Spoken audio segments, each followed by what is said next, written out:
You brought your own snack today? You brought your own snack today? Yeah.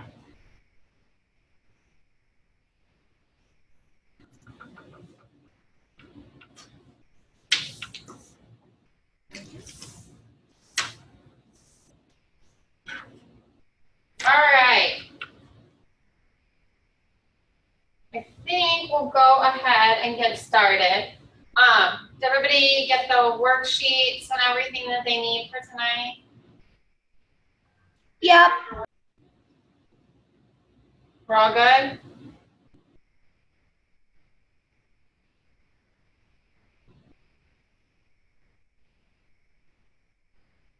Okay.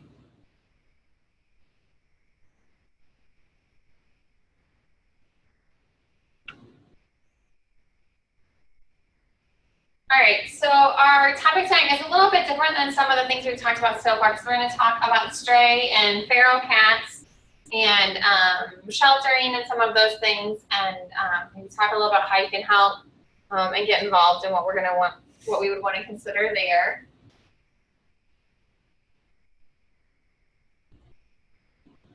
I think everyone on tonight has done the registration form in the past, so we should be okay on getting those done tonight.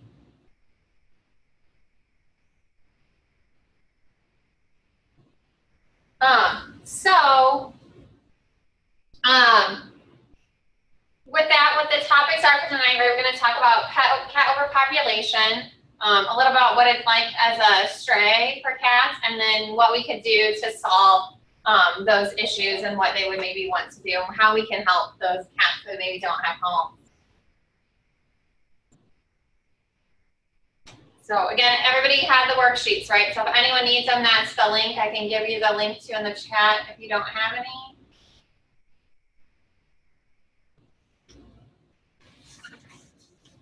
Okay.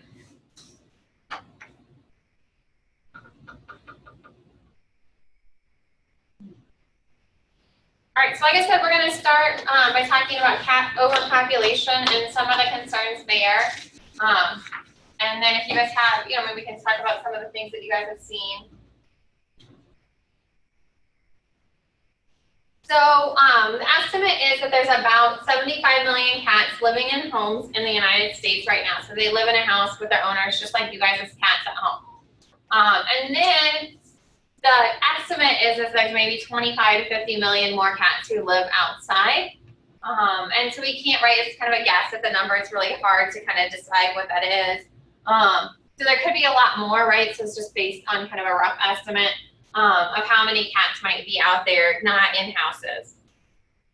And those could be cats, right, living out on farms where maybe they're not population control as much, or maybe ones, living in town that have gotten out and are now out there. So it's a lot easier, right, to figure out how many live in houses and with homeowners, but a lot harder to figure out how many live in the street. And especially those cats that live outside, right, they might hide or be harder to find. I know sometimes right in my neighborhood, I see the cats going, into the drains under the street. So that's kind of harder to keep a good tab on how many there are out there.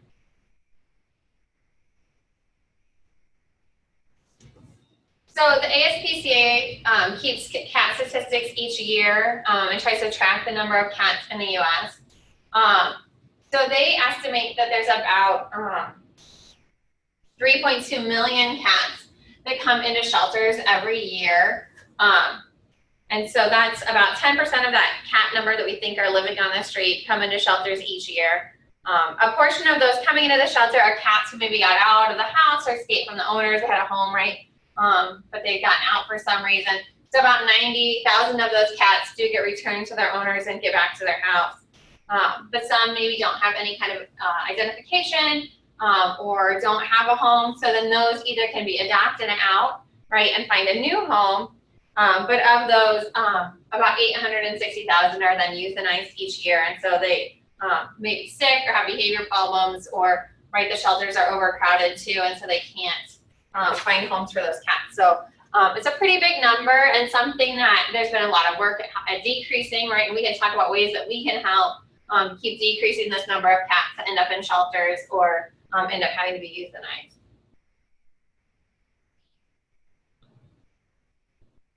So to give you some statistics about someplace here in Nebraska, and think about how many cats there are in Nebraska, right? The Nebraska Humane Society, which is the Humane Society in Omaha, took in a little over 10,000 cats in 2016. So that's a lot of cats. Of those, 471 were returned to owners, so just under 5%. So not a huge number of those went back to owners. And then 6,580 were adopted from the shelter. So a pretty decent number of them were adopted from the shelter, but then there were also some, right, that didn't find homes. The Nebraska Humane Society does a lot of things to try to encourage people to adopt cats to help with that number, right? So they do like half-price cat days or adult cats, going for any donation value to try to get homes for those cats, because there's a lot of cats that come into shelters, more so than dogs. And a lot fewer of those can find homes than what we can for dogs in shelters.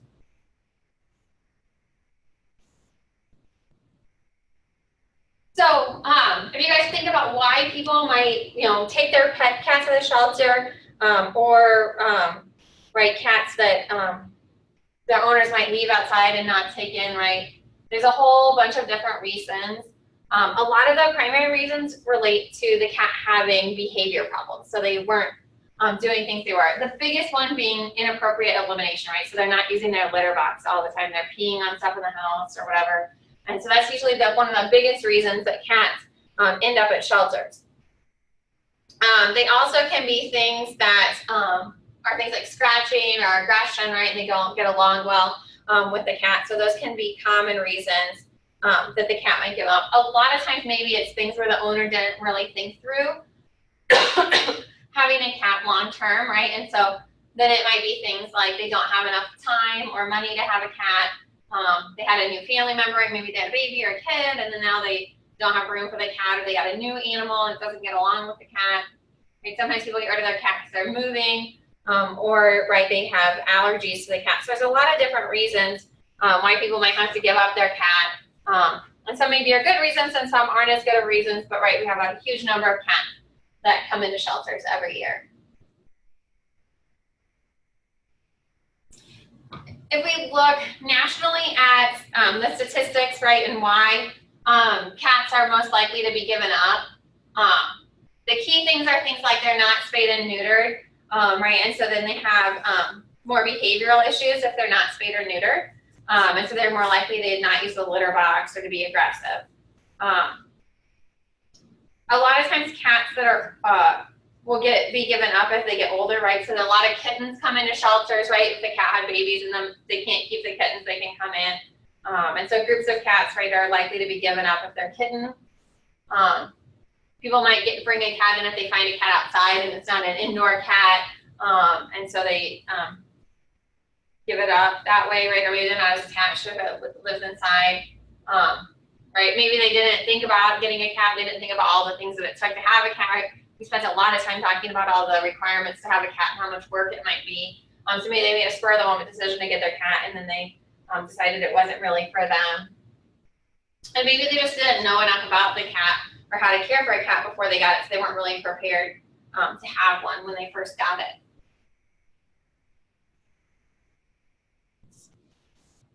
So we've talked about this some in the past, right? One of the big reasons, right, there's so many cats coming into shelters is cats reproduce pretty fast, right? Cats can have kittens every 2 months in that spring and summer months, so they can have a couple litters of cats every year. And most litters would have 4 to 5 kittens at a time, and so that can be a lot of cats really fast. But if a cat had 10 kittens every year, right, and you've got a couple cats, that number can build up really quickly. And so we want to make sure, right, that our cats aren't reproducing and causing a lot of kittens.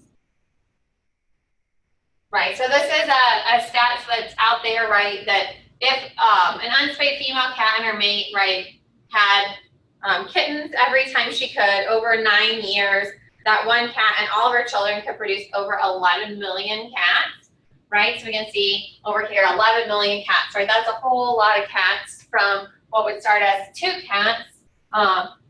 Unfortunately, a large percentage of those cats wouldn't actually survive, so that the likelihood of that number occurring isn't very high, but because a lot of those kittens probably wouldn't survive. Most cats out on the street don't live that long. I don't know, do any of you guys remember or want to guess how long a cat would live normally, like if you're a house cat? Maybe 20 years. Yeah, it could be 20 years. That's Natalie's guess is 20 years. Yeah, and about somewhere between 15 and 20 years, right, is the normal lifespan of a cat that you keep in your house.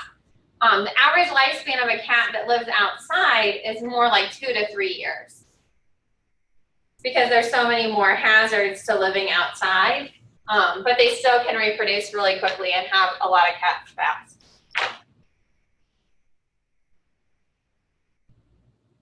So in the United States, the estimated number of planned kittens each year, right, so people who purposefully bred their cats to have kittens, is about 340,000 kittens. And then the number of unplanned litters of kittens, right, has resulted in about a little over a million kittens every year. And most cats from the unplanned litters, right, maybe can't find a home, right, people are trying to find homes for them, give them a home, or they stay outside, and so they might not be as likely to survive then in those cases.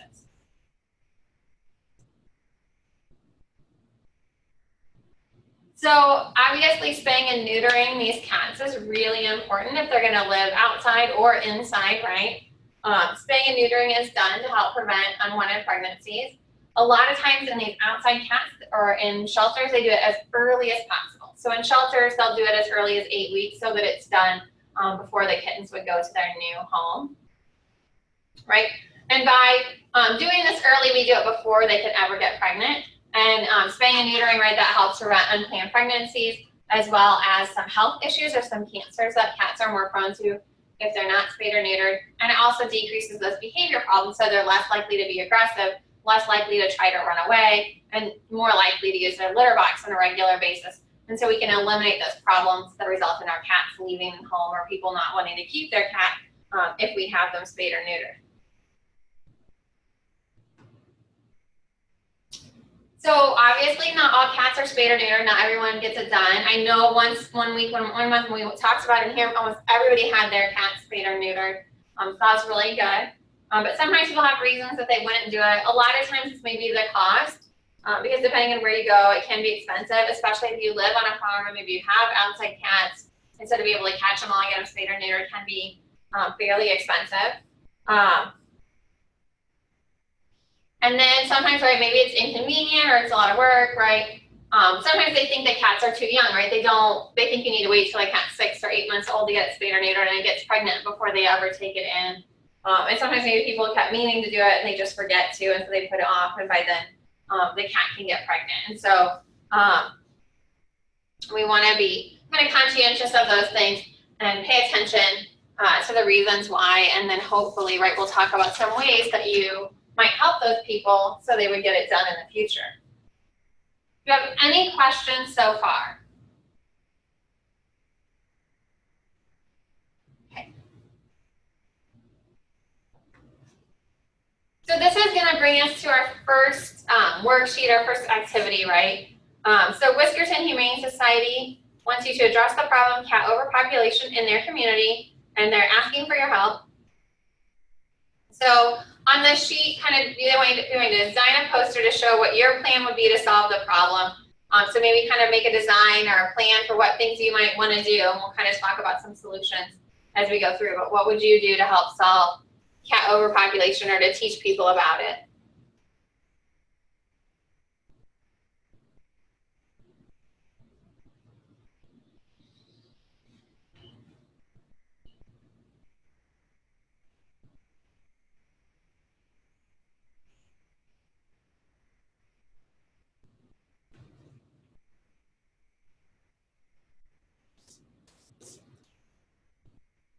Why don't you guys let me know in the chat box when you're done. We'll see, maybe if you can turn your cameras on, we can share ones, or we'll just talk through them.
Yeah.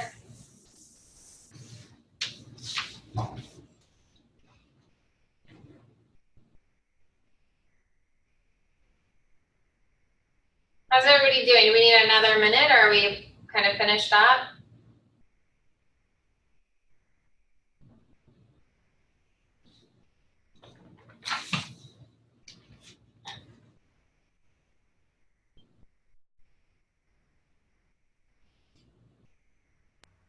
I'm done. Okay.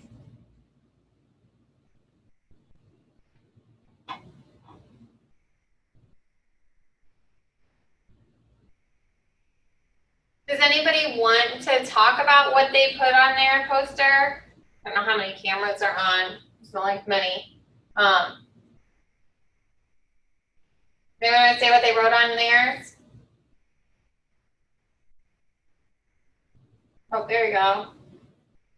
Slide it back just a little bit. There we go. That's a good drawing. I don't know how well you guys. So what kinds of things did you guys think we should do? Let's see if that's better. Maybe not as good. On yours. I like that cat picture, Amelia. And Natalie, tell them what deal you put on your poster. I did every 100th customer gets a free litter box and litter, a free bag of, a large bag of food, a cat tree, a bag of treats, nail clippers if needed, and a brush if needed, and a free cat of your choice. I actually wrote a poem a few years ago about this subject, and the lady that runs our Humane Society here in Athens actually printed it out and put it up on a poster, and I think it actually helps. And, oh, it's actually backwards on the screen. Yeah. But it says, if your animals you neuter or spay, the problem of homelessness will almost go away. So that's on my poster, and an awful picture of a cat. I liked your cat picture. I thought it was good. But I liked your poem. That's really cool. Thank you. It's cool that it's up at the shelter there, too.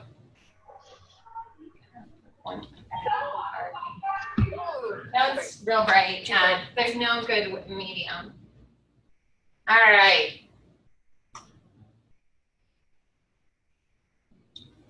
So next we're going to talk. It's way too bright. We'll just be dark. Dark. Okay. So next we're going to talk about what it's like to be a stray cat and kind of what their life would be like living outside. So like I mentioned, cats living outside tend to have a shorter lifespan than those that would live inside. So cats living by themselves outside don't live as long. So if they're on their own, they live less than 2 years. If they live in a colony of cats, they can live up to 10 years, but often they don't live that long. Generally, it's much shorter than if they lived inside, where it'd be 15 to 20 years, depending on the cat. That shorter lifespan is due in part to the amount of dangers that would exist to cats that live outside. They're a lot more likely to get injured, and indoor cats have a relatively safe life where they're protected, and so outdoor cats are kind of less protected than those that are inside.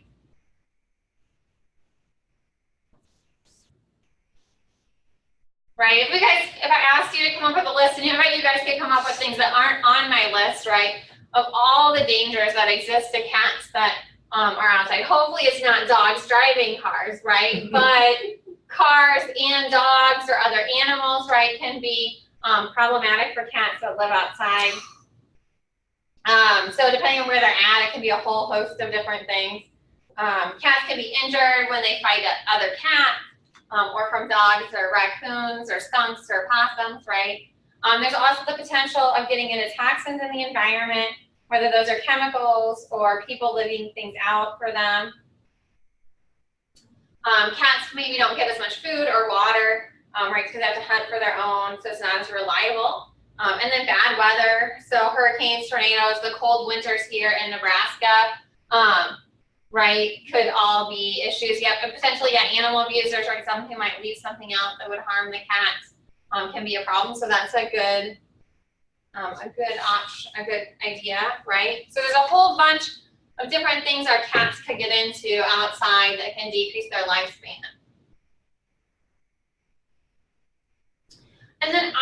really the other big issue is the risk of diseases. Diseases are a lot more common in stray cats than house cats. And one of the big reasons for that, right, is that microorganisms, so viruses, all of those things live outside. And they can live in some of them can live in the environment for a really long time. And those cats aren't often vaccinated that live outside. So they have a much higher risk. They don't have that immune system protection that a cat that's been vaccinated would have.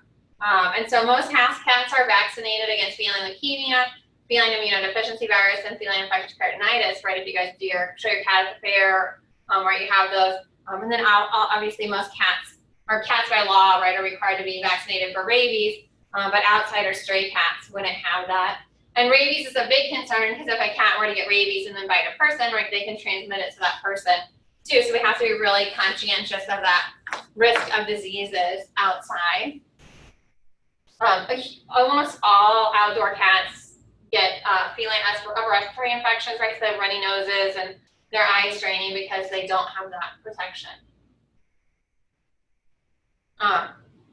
Most stray cats or outdoor cats also have at least one type of parasites, right? So organisms that live on the outside, right, like external parasites, so fleas, ticks, and mites, or internal parasites like worms that live on the inside. Especially intestinal parasites are really common in outdoor cats. And these can be easily passed between cats, so they spread very quickly. I think we talked about ear mites, right? If one cat in a group has ear mites, right, they're all going to have it because it passes so quickly. And so there's a very high likelihood of disease and parasite transmission, and those things will also decrease the life of those cats that live outside.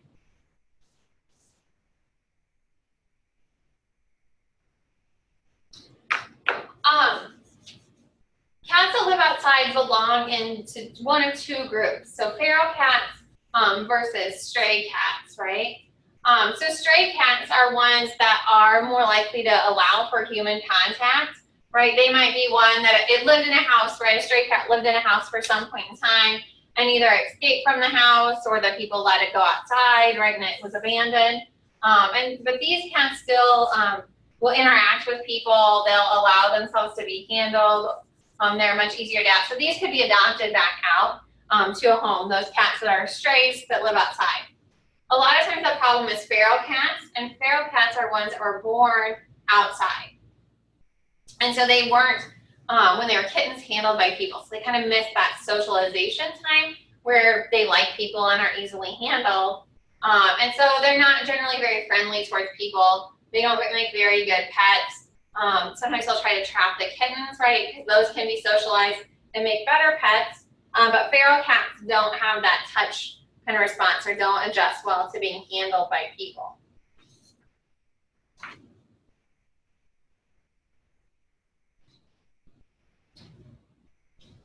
So feral cats are groups of cats that would avoid contact with people. So we're looking at feral cats, right? They're not really comfortable about people, right? They'll like crawl down like this cat is low or avoid eye contact and try to get away from you. So if you're trying to like get it right, you might want to be really quiet and calm around them. Feral cats will try to run away. They might bite out of fear. Feral cats are going to be more likely to be out at night or in the evening when people aren't around, so they're not around you, right?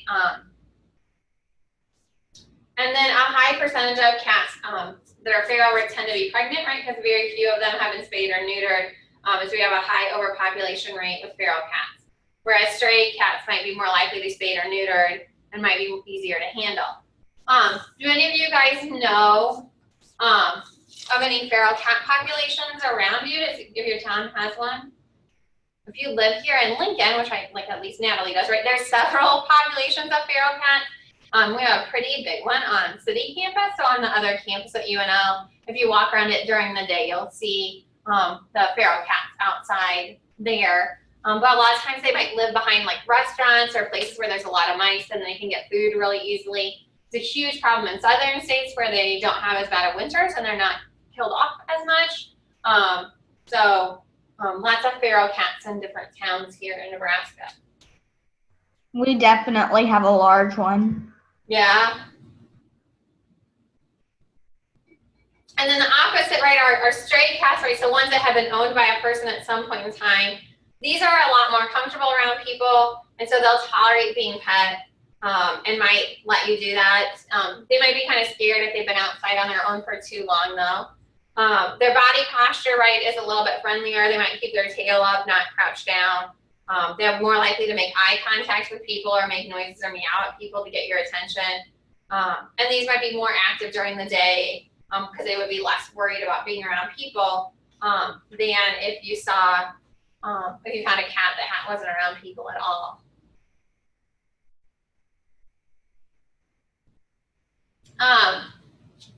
So if you look at cats, right, and we want to try to guess if they're a feral or a stray, one thing you can do is look at them. Cats that live in colonies are more likely feral. Feral cats tend to group together where they can find easily food and some other things that can help them. But if they're alone, they might be more likely to be a stray. A lot of times feral cat groups might not take, groups of cats that are feral might not take in a new cat that's stray, so they might not let it into their group already. And so cats that are strays are more likely to be alone.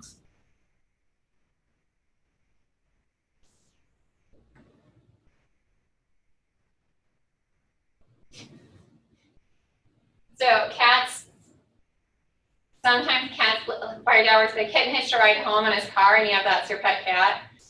That's funny.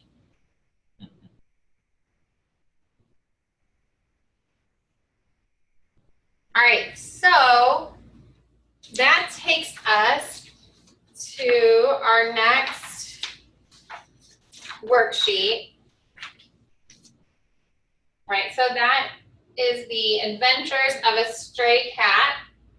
So Poppy, the stray cat, is telling her house cat friend Kaylee all about what she's done so far today as a stray cat. So circle the correct words after each blank to complete Poppy's story, and then help Kaylee win a bet by answering Poppy's question at the bottom. So I'll give you guys a couple minutes to fill that worksheet in.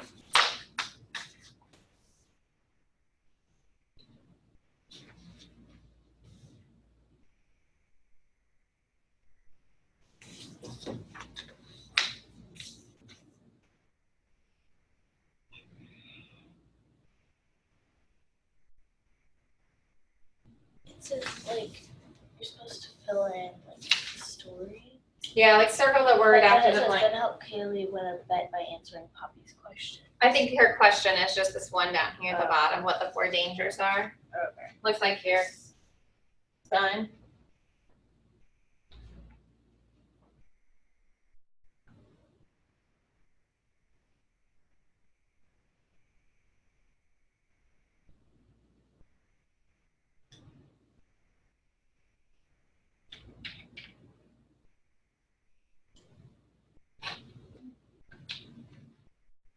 Natalie, you should read the correct answers this time. You should stand up front and you can read the right answers. I got them. I'm done. You got all of them right, didn't you? I don't know. I have the right answers on this paper. I'll check mine.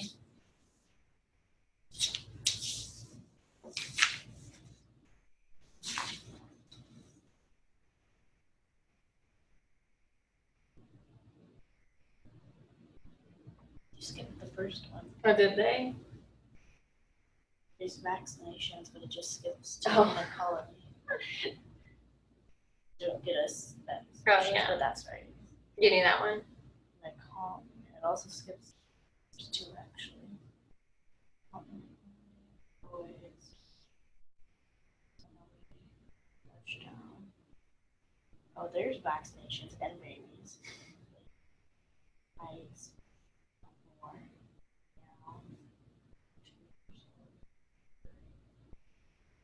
Cars. Yeah, you can't count a lot of those, right? All right. Yeah, I have some pictures today. I don't know if I have all of them, but I do have some today in my slides at the end. All right, Natalie's going to read the right answer. I'm going to make her come up front and read the answers to this one. Oh, this didn't help very much, does it? So, vaccinations. just read the whole story. Okay. I woke up bright and early this morning, right after the sun came up. My friend Jana, how do you spell? Yeah, Jana. Jana was just going to bed. She's a feral cat who was born on the streets a year ago. She was sneezing a lot today. Unlike you lucky house cats, we don't have owners to get us vaccinations, so a lot of us end up sick. People especially worry about if we have rabies. Like many ferals, Jana lives in a colony. She avoids people most of the time. If she sees someone, she'll run away or she'll crouch down. After saying hi to Jana, I was trying to find a mouse for breakfast when I saw Tom. He was abandoned by his owner a few months ago. Like a lot of strays, he has a bad case of ear mites. If he ever entered an animal shelter, I think he would be more adoptable than Jana. Unlike Jana, he will meow around people. Finally, before I came here, I met up with my friend Marcy. She's old for a stray. Most cats living alone outside don't live to be older than 2 years. We're a lot more likely to be hurt than house cats. I bet you couldn't guess all the dangerous things strays have to worry about. All right, thanks. Just all the possibles. All right, so why don't you guys tell us what your possible things were at the bottom? What were 4 dangers that you might face living outside? Thanks for reading. What did anybody have? What did anybody put for their dangers? We got cars,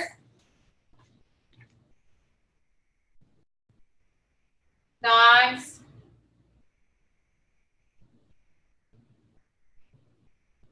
animal abusers, other cats, poisons,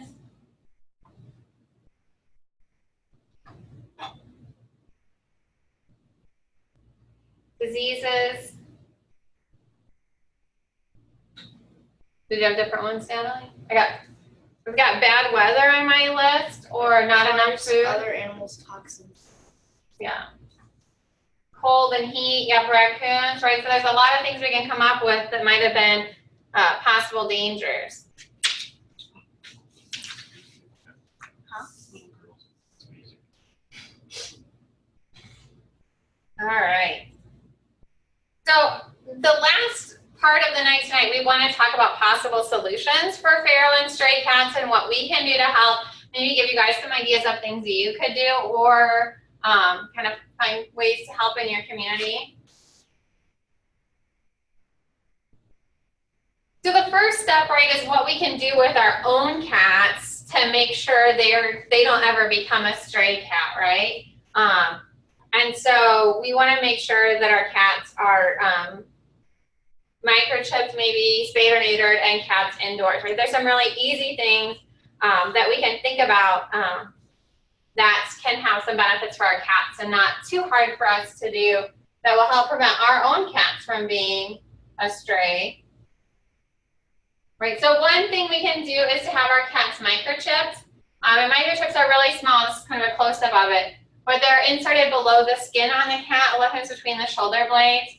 And microchips then they have an identification number. So right, this is scanned it and it's given this number. And then those are registered or linked to a person. So then from that number, they can find the person's phone number and address and get a hold of the owners of the cats and make sure they can get back to them.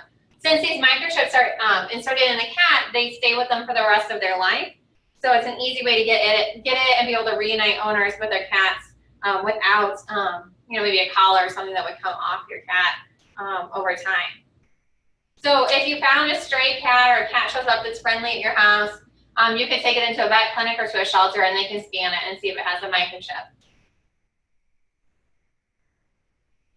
In addition, right, some people put collars on their cats, right? So you can put a tag on your collar, right, that would give your identifying information, right, as a kind of a backup plan. And most cat collars aren't made for the cat to be taken for a walk on them. So they have a quick release. So if it were to get stuck on something, it would come open. And that helps prevent the cat from choking or getting hung out somewhere. So you do want to make sure it's a breakaway collar for cats, not like a dog collar that doesn't come open very easily. Not all cats like wearing collars, so not all of them will adapt to them very well. So it kind of depends on the cat. If you want your cat to wear a collar, you would want to start it early. And there's no way cat collars have bells on them? No?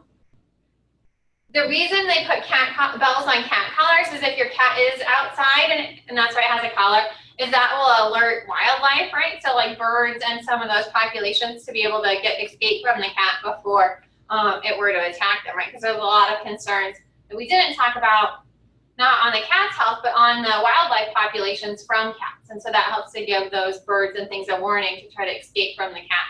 Your cat's collar has a bell on it. 1, 2, 3 Sample Street. That's just right there.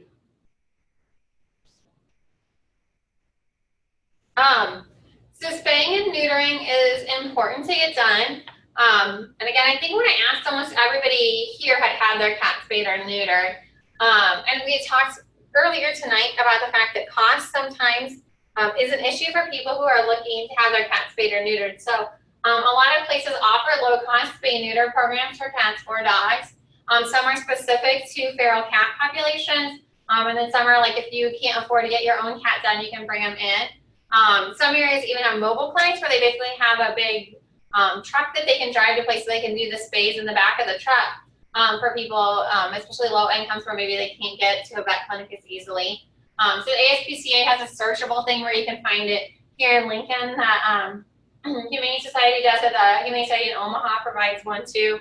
And so you can look for some of those. Or if you know somebody who has a cat that hasn't gotten spayed or neutered, maybe you could help them find a low cost one if that's an issue for them to be able to get it done.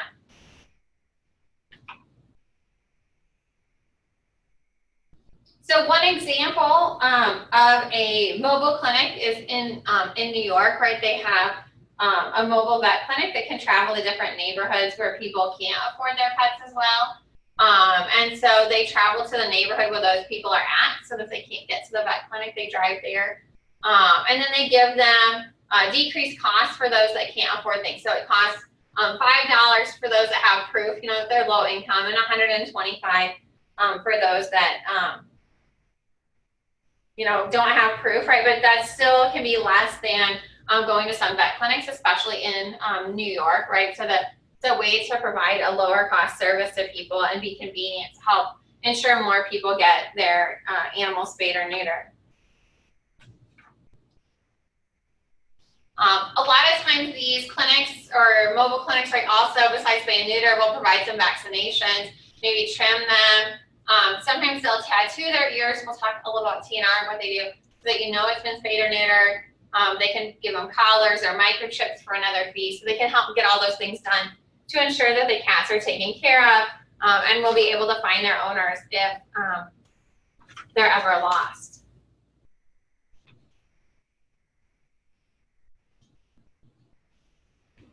So those are things to think about, right? For cats we have in our house, make sure we're doing those things, right? We have them ID'd, we have them spayed or neutered so that we can make sure if something were to happen, right, that they would be protected. So the next part, right, we want to talk about what we would do for those existing cats, right, that are already out there on the streets, right, and how we can deal with them and what would happen, and kind of talk about some of the programs that are out there for those cats. So one solution that people offer a lot for how to handle all of those outside cats, right, is to euthanize them, right, or just to kill the cats off so that they're no longer contributing to the wild cat population, right, and not damaging wildlife or causing health risks to people because of their poop and their disease transfer, right? So if you guys talk to people and they say, Jess, this usually isn't a very good solution. Often if you kill off a population of cats, if you don't do things to change the environment, like take away whatever food sources were there for the cats. So for example, here on campus, right, if they were to pick up all the cats and take them away on city campus, there's a lot of mice there still in the old buildings. So more cats that are strays would just come find that area and live there. There's usually a reason cats are living in the area. It's a good home for cats. So it doesn't usually, this solution doesn't usually work as well. So it's not usually the best idea, but some other management things might help better. So kind of the better option is to capture the cats and find them new homes where they're in a better, safer place for them to live. If we do this right, especially if we know the cats are strays and have been handled by humans, right? We can get them in a home, they'll have a better quality of life, they can get vaccinated, and go there. Again, if they're feral cats and they aren't used to people, those ones have a hard time finding a home. There's a lot of cats in shelters already, and so, you know, taking these cats off the street that haven't been handled very well, maybe won't have room, or they don't have people who want to adopt a cat that's not as friendly. And so that can be a little bit more challenging for those feral cats that aren't as friendly.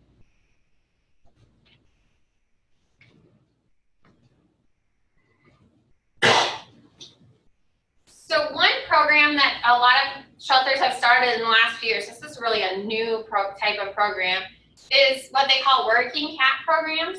So they take these feral cats or semi-feral cats, ones that are less handleable by people, and try to adopt them out to farms, so as a working cat. It used to be that a lot of shelters didn't want to adopt cats to farms because they're like, well, they won't have as long of a lifespan.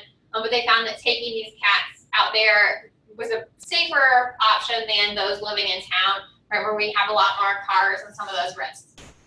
So these cats, right, are adopted out to be an employee and work on the farm, right? The person who adopts them needs to provide food, water, and shelter, but then the cat can help to keep the pests away and decrease the mice and rodents and other pests that might be there. I like the cat's like really intently staring at this mouse right here.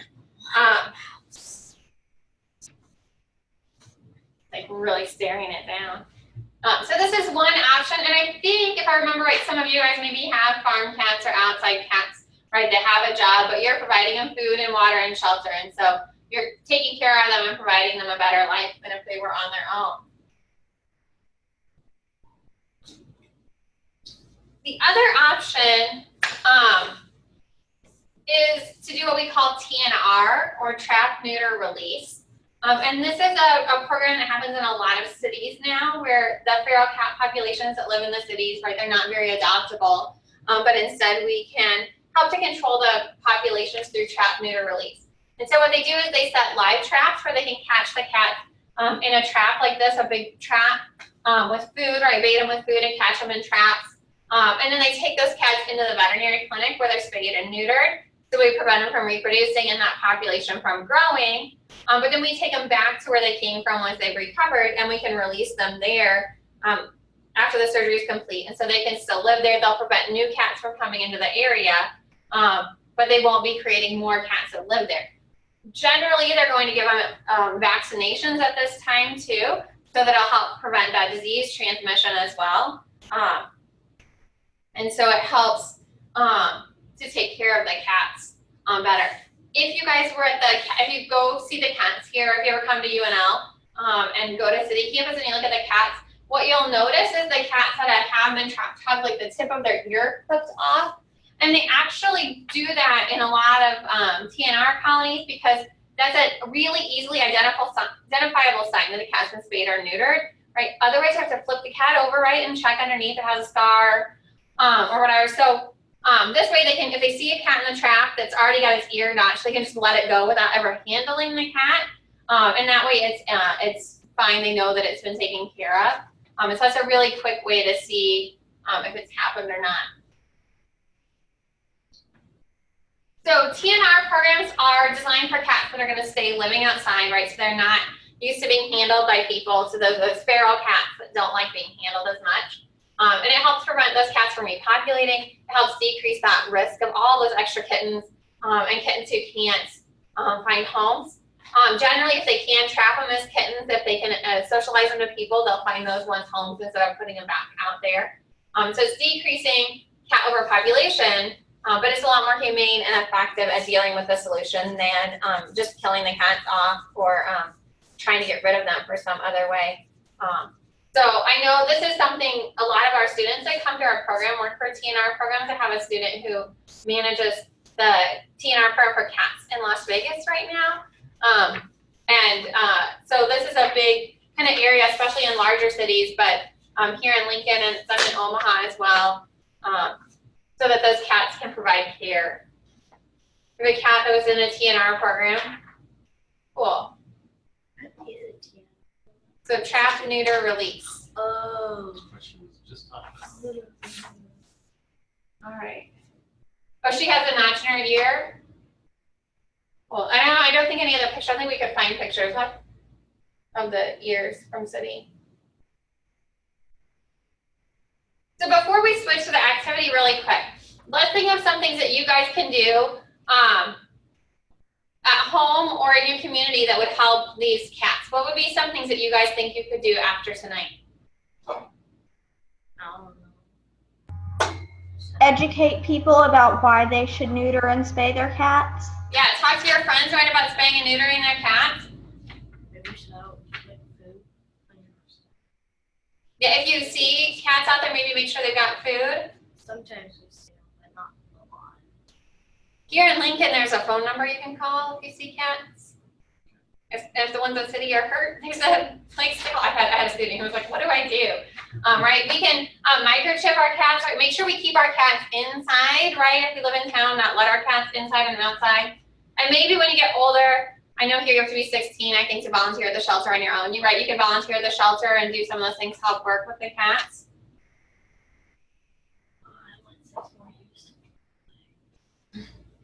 All right, so the last activity is a crossword puzzle. It looks like at least Amelia maybe is already done. I'm done. And Natalie is. Are we all done or do we need a minute? I'm done.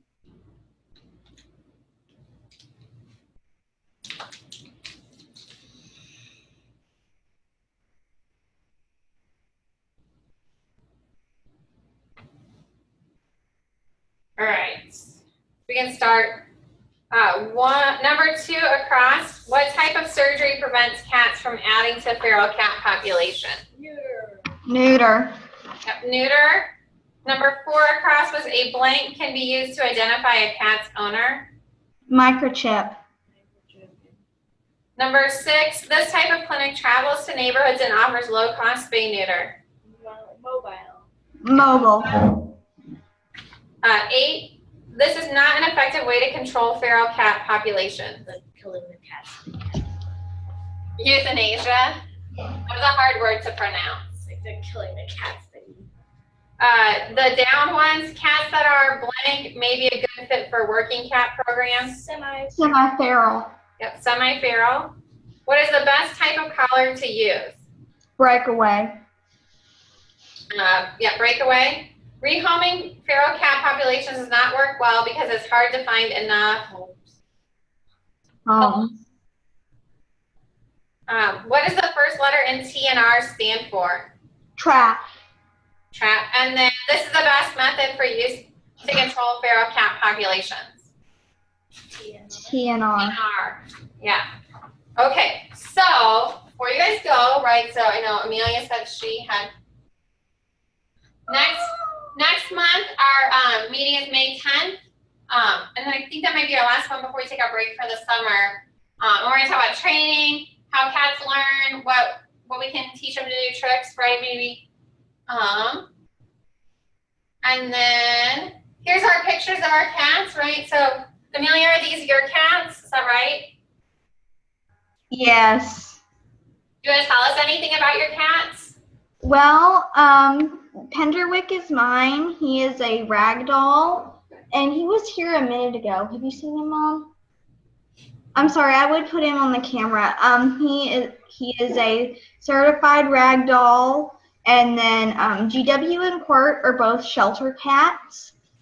Quirt was actually a feral cat at one time. He was dumped at a gas station in a nearby town, and he's actually stunted. So he looks like a little bitty kitten in that picture, but he's actually like 3. And then GW is a sock thief. He will sneak into your laundry basket and steal your socks.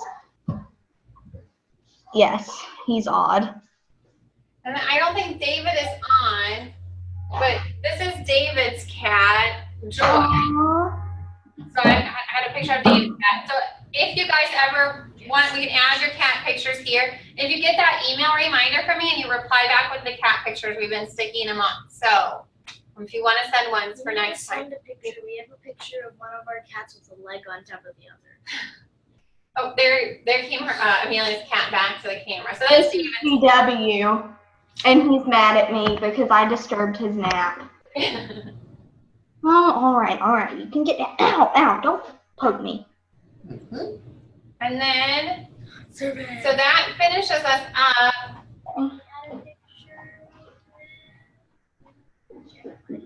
I don't know, I think it would take a while to get it up there. Getting it up there. But send it to me for next month. We'll put your cat in next month.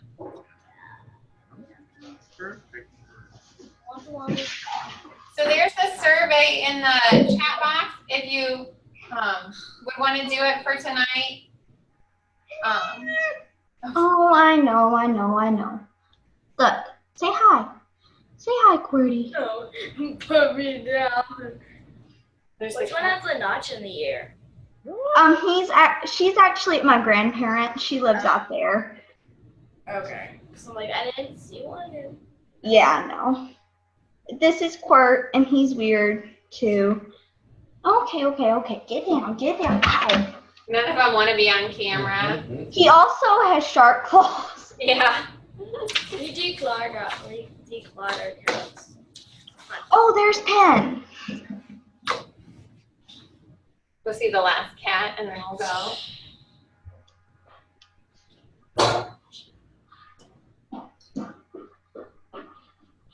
Here he is. Say hi, baby. Oh, don't be so wiggly. Look. Say hi. Show them your beautifulness. Oh, Pen. Look. All right, guys. Thanks for showing us your cats, Amelia. You're Oh, and then welcome. your cat. Send it now. Bye. I would show my cat if I.